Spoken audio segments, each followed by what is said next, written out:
नमस्कार, आप देख रहे हैं पंजाब केसरी। मैं हूं आपके साथ प्राची। उत्तर प्रदेश के पूर्व राज्यपाल राम नाईक भारतीय राजनीति के बेबाक नेताओं में से एक हैं।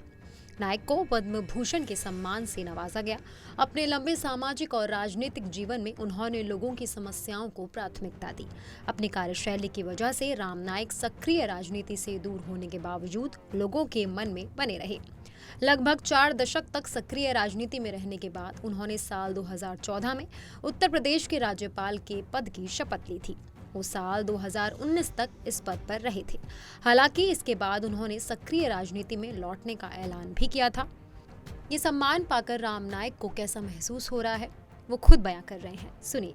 मैं तो स्वाभाविक तौर पर प्रसन्न हूं, लेकिन ये प्रसन्नता आई है कि जो काम मैंने जीवन में किया और वह काम करते समय राजनीतिक या सामाजिक, उसमें जो कार्यकर्ताओं का सहभाग मुझे मिला और कार्यकर्ताओं का सहभाग मिलते समय उसके साथ ही साथ जो सवाल मैंने उठाए जनहित के, इस सब का मिलकर जो चीज बनती है वह चीज और उसको मान्यता केंद्र सरकार ने, राष्ट्रपति जी ने, प्रधानमंत्री ने दिया।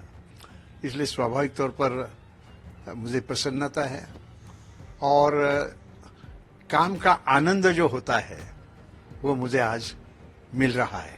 राम नाईक बचपन से ही राष्ट्रीय स्वयंसेवक संघ से जुड़ गए थे। उन्होंने 1964 में भारतीय जनसंघ के साथ अपने राजनीतिक जीवन की शुरुआत करी थी। हालांकि 1978 में वो बोरीवली से विधायक चुने गए और लगातार 3 बार महाराष्ट्र विधानसभा पहुंचे। इसके बाद 1980 से 1986 तक भाजपा के मुंबई अध्यक्ष पद पर रहे।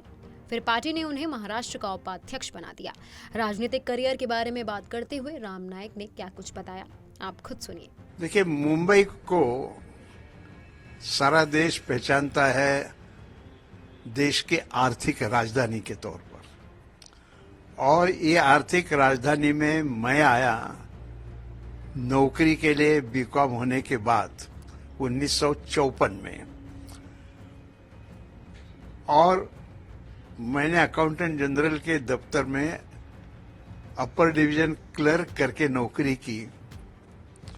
फिर समाज के साथ काम करने की दृष्टि से मैंने वो नौकरी छोड़ दी और मैं उस समय पर भारतीय जनसंघ था, तो भारतीय जनसंघ का मुंबई का संगठन मंत्री के नाते मैंने काम शुरू किया। वो 69 to 75 इन वर्षों में। फिर जनसंघ जनता पार्टी में, और जनता पार्टी में से भी हम फिर बाहर आना पड़ा। उसका मैं एक दृष्टि से साक्षी हूं।